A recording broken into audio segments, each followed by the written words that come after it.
Heathkit C-3 calibration coming up next on DERB.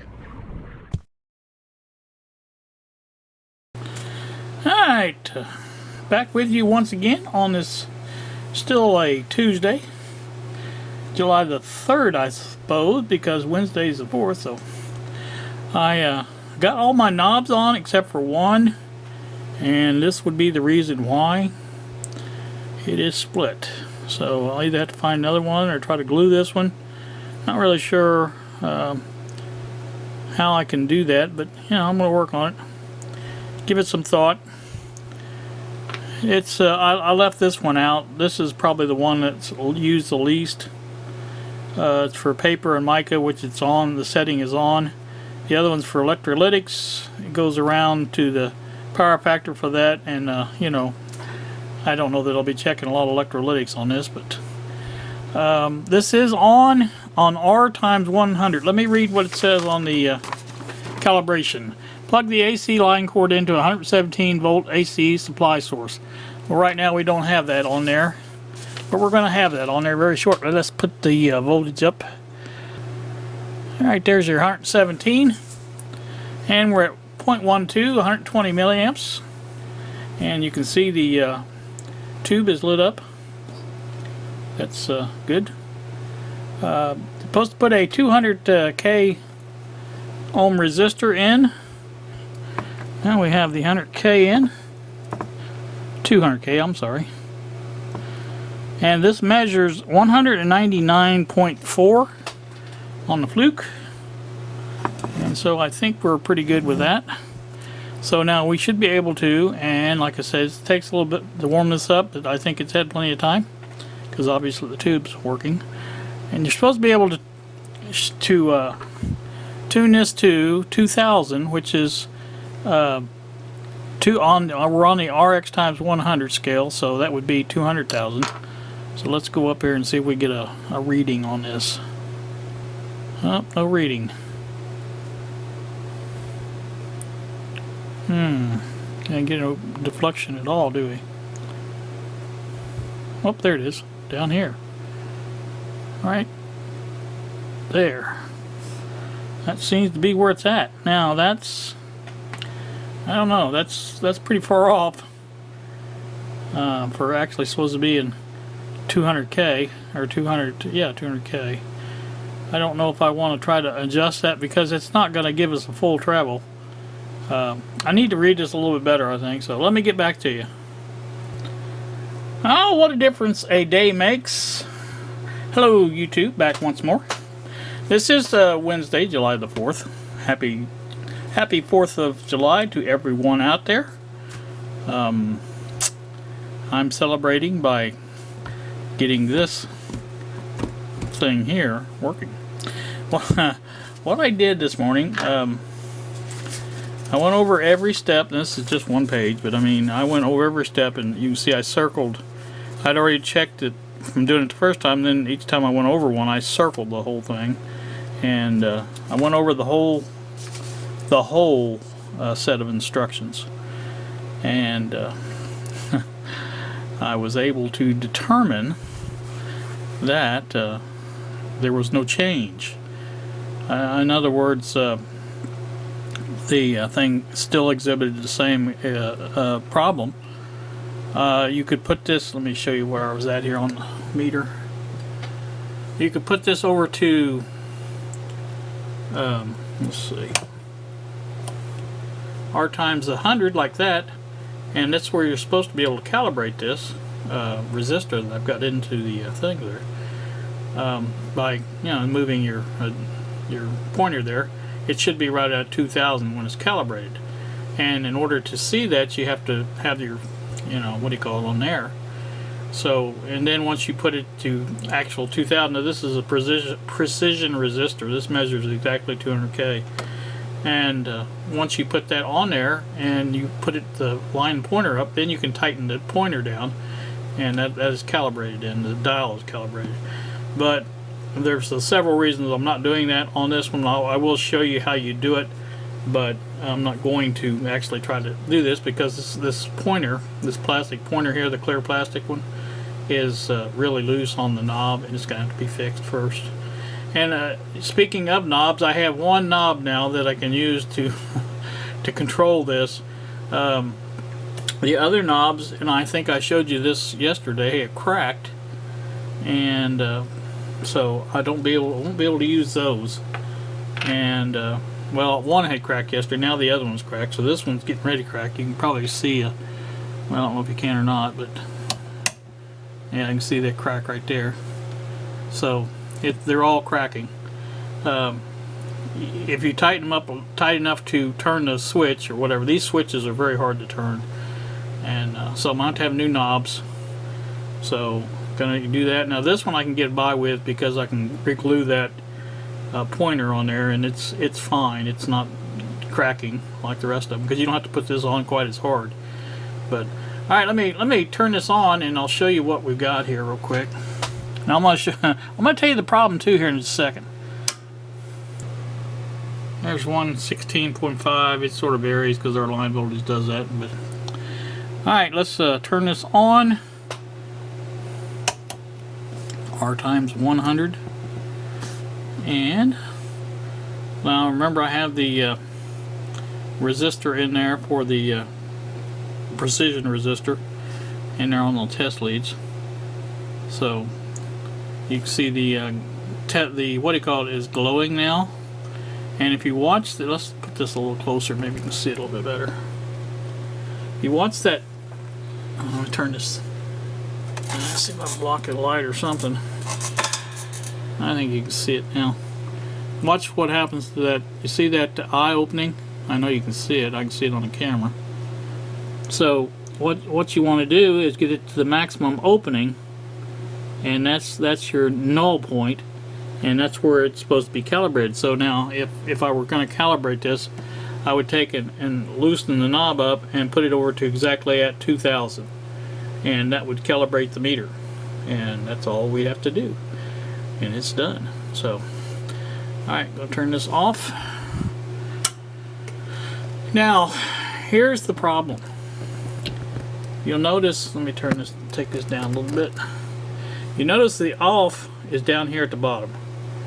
Well, when I put this knob on originally, I thought you turned it to the right to turn it off. And if you turn it that many turns to the right to get it to off, then when you go all the way around and come back here to R, that should be R, but you know, that wasn't what was happening. What it is, let me show you. I'll turn this one too. That's off. Right there is off. You go to the left to make it go off. So, in other words, before yesterday, when I couldn't get it to calibrate, it was actually in the R position, and that's naturally why it wouldn't calibrate. And then when I turned it one to the right to, you know, just to check it, to see what it did on R, the tube went off.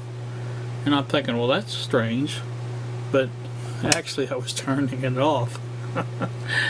Yeah, I know, it was a stupid mistake, but you know, it was a mistake that was easy enough to make, and I've never used one of these before, really. So it was the first one I've had. So but like I say, I've got that figured out now. So this is working, and like I said, this is going to have to be, this pointer is going to have to be re-glued. But other than that, this thing is doing pretty good. I'm happy with it. Very happy with it, as a matter of fact. I was really tickled that it it was just something dumb after I went through everything and everything checked out, and I'm thinking, well, at least I did everything right. You know, that was a good part of it, I guess. So that part of it was good. Let's see.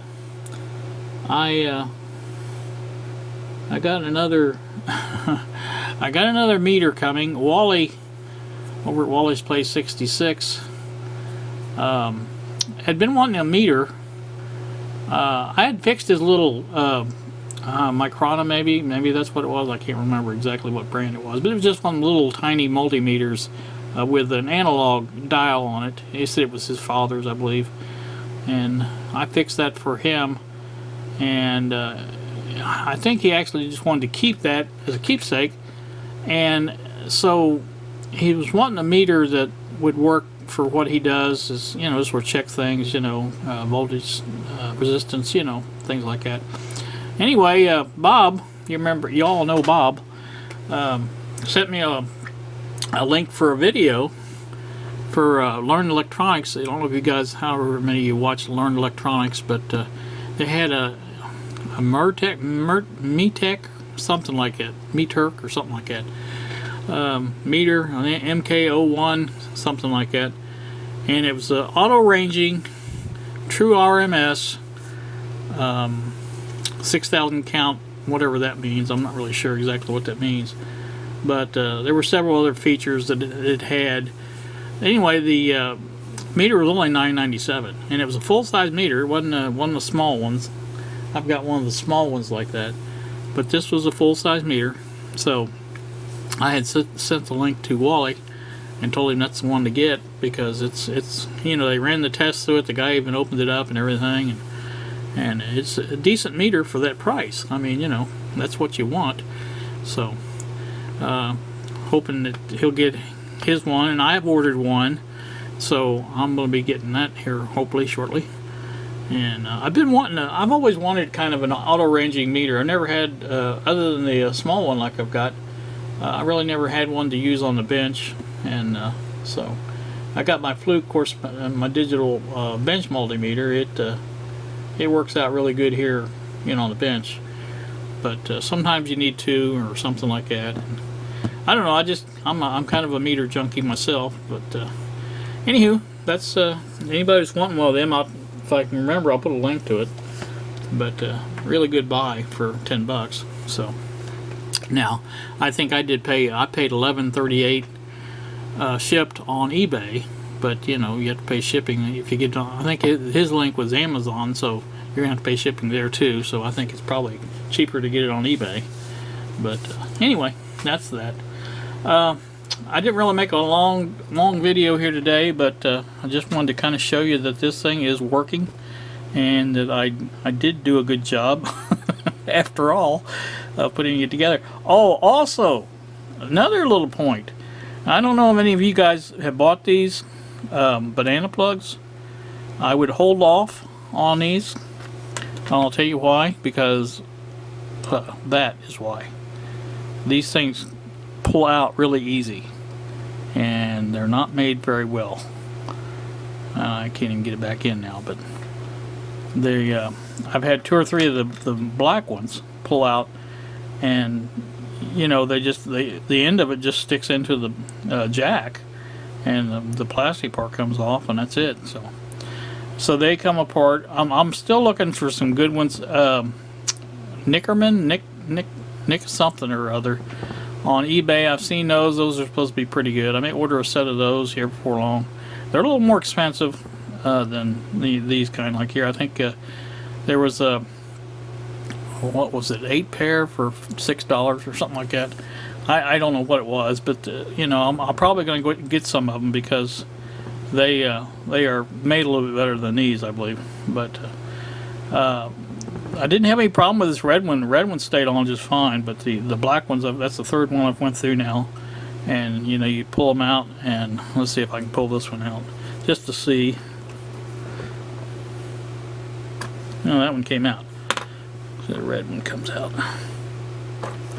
Yeah, those are a good set now, I guess. So those are working all right. So, but like I said, there's 2 over there on the side that pulled out. So I don't know. I'm thinking maybe you can solder these. I'm not really sure. Right around that edge there, get that back in. You can see where it's out. But once you get all back in there and solder that just right around that edge, maybe that would hold them, I hope. But that's what I'm going to try with them and see if it works. If it works, fine. If it don't, well, like I say, not a big deal. Okay, that's going to do it. I didn't mean to even get into that. Everybody, like I said, have a good holiday. And I don't know what's next here. Right now, I'm going to put this away.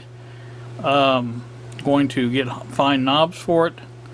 And once I do that, then I can go ahead and put it all together and calibrate it for sure. I'll get this pointer glued back on like it's supposed to be. And let's see if I can show you that. If I can get that off real quick. You know, nothing I do here is real quick. I say that every time I do something, but it never does turn out to be real quick. It just, I'll probably just cut the video. I did learn another trick on the video pad. I don't know if you guys noticed this last video, but there was no noise there like there had been between the transitions. Alright, here's our thing. See, you can see how loose that is. It needs to be glued back. There's 4 points there that connects that to that, and it just needs to be glued back in.